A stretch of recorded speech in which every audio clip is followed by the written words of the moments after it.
Индиядагы катуу жаандын жыйынтыгынан келип чыккан сел 250 кишинин өмүрүн алды.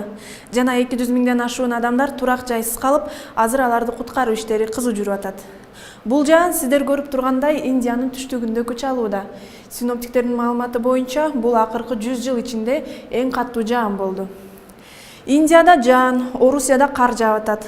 Ал эми Борбор Азия өлкөлөрүндө климат кандай болуп жатат? Бул тууралуу кененирээк мен Гүлүм Эркинбек кызы 11 каналында кабарлайм. Саламатсыздарбы?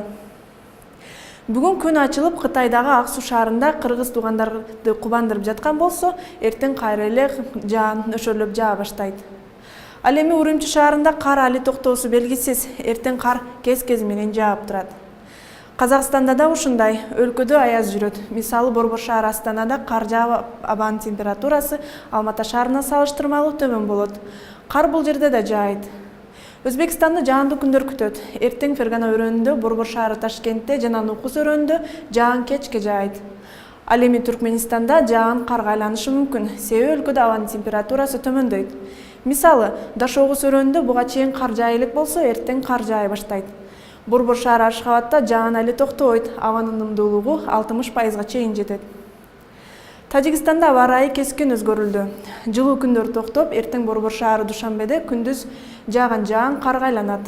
Хорок өрөөнүндө да ушундай, күндүзү жаан төгүп, кечинде карга айланат.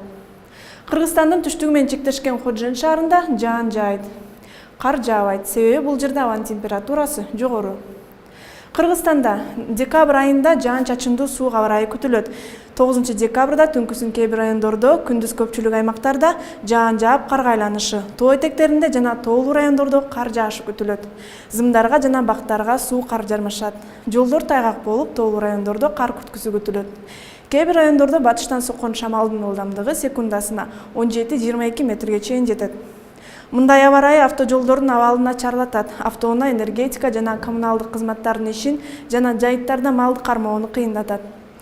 2 күн аралыгында жаап өткөн жаан-чачынга байланыштуу Кыргызстандын тоолуу райондорунда Бишкек-Ош автоунаа жолунда кар көчкү түшүүсү күтүлөт жана жолдор тайгак болуп, муз тоңот. Унаалардын ортосундагы 500 метр аралык кыймыл чектелиши зарыл. Ошон үчүн сактык эрежелерин унутпай 11 каналында аба ырайынан кабардар болуп туруңуздар. Көрүшкөнчө.